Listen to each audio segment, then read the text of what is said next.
Let's go over the solution for problem 1 from the midterm, and we can look at the problem again. That's asking for the probability of a number of combination of events.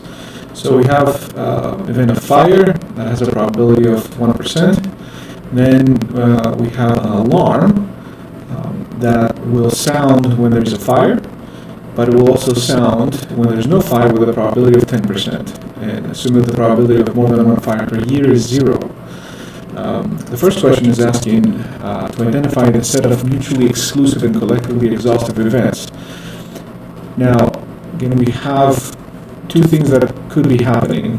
One is relating to a fire, the other is relating to the alarm. So we need to have 4 total events: fire and alarm sounding, fire and no alarm sounding, no fire and alarm sounding, no fire and no alarm sounding. So, try to answer the first question. We would have the FA event, FAC event, FCA event, FCAC event. So regardless of whether the probability is 0, we still have to identify all these events. And then in the calculations, we'll use the 0. Now, if we go up, let's see the second part. Calculate the probabilities for each of the events in A. So we have 4 probabilities to calculate. So let's start with the first one. We have the intersection of F and A. Now, with intersection, we always use a conditional. So here we have the conditional of alarm sounding when there's a fire and the probability of fire. So when there's fire, the alarm always sounds and the probability of fire is 0.1. So we end up with 0.1. The probability of the second identified event is alarm not sounding with a fire, and we saw that we can have this event here. Again, if we don't know any other information, we want to keep the complement on the left side of the conditional. So if this is 1, then that means that this is 0. So I'm just going to write it out explicitly, 1 minus 1, and then times 0.01, so we have 0. Again, we have to go through the calculation, even though it's 0. Now the third event is complement of F, so no fire but alarm sounding.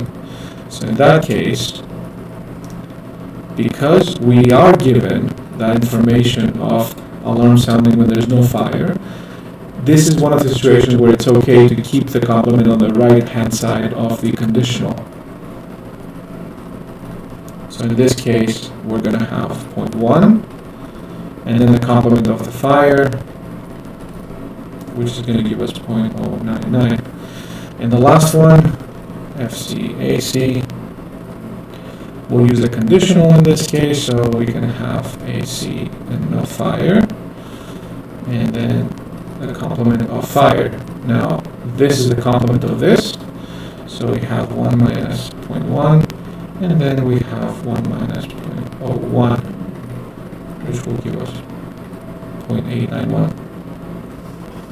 Okay, now for the third question, what is the probability that the alarm system will be triggered? We are looking for the probability of A, and with that, we're going to use the total probability theorem. Now the total probability theorem, if you remember, can be expressed as the two situations where we can have an alarm. If there's a fire, and if there's no fire. So that will be 1 times 0.01, 0.1 times 0.99, which is 1 minus 0.01, and that will give us 0.09.